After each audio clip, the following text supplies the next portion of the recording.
This video is on Proton NMR.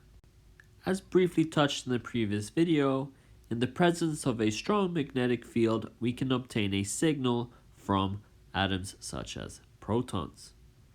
Furthermore, as the surrounding electron density has an effect on the chemical shift of each proton, the environment of the atom concerned can be deduced by the chemical shifts that appear on a spectrum. You may be thinking, what on earth is he talking about? So let's just visualize. Here is propane. If we look at all the hydrogens or protons in propane, you will notice that there are 6 hydrogens at each end of the molecule and 2 hydrogens on the central carbon. We could say that there are 6 hydrogens in one environment and 2 hydrogens in another environment. Now let's look at the NMR spectrum of this compound. We will notice that there are 2 peaks on this spectrum. The location of these peaks on the spectrum, or the chemical shifts of these peaks, give the environment of the atoms present, whilst the integration of the area of the peaks would give us the relative number of hydrogens in this molecule.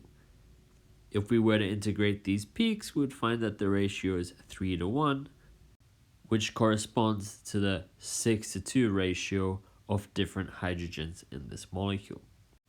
If an NMR spectrum had 5 different peaks in it, you could assume that there are hydrogens in 5 different environments in that structure. Furthermore, the location along the spectrum will give you an idea of what these are. As stated earlier, electron density affects the magnetic field and therefore the chemical shift. The electron density shields protons that are close by. Therefore, any partial positive charge caused by inductive effects, resonance, electronegativity, or just pi bonds causes a de-shielding effect, i.e. a decrease in electron density protecting those protons. What we see is a shift downfield or left on the NMR spectrum. If we have something that increases the electron density on a molecule, we would expect a shift upfield as the protons in that area become more shielded, i.e. the chemical shifts we observe would be further to the right of the spectrum. So, to emphasize the point, if we had a plain alkane, we would expect a hydrogen to appear around 1 on this standardized spectrum.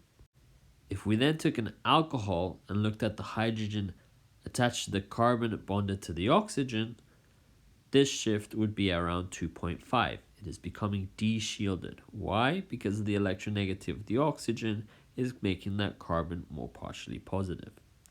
If we increase the electronegativity of that atom even further, such as switching the alcohol for fluoride, we would expect the chemical shift to further move downfield to about 3.5. Now, if we were to have something like an aldehyde, where the hydrogen is bonded to a carbon of a carbonyl that is extremely partially positive, this peak actually appears at around 10. It's pretty much as far downfield as you can go on a standardized NMR spectrum.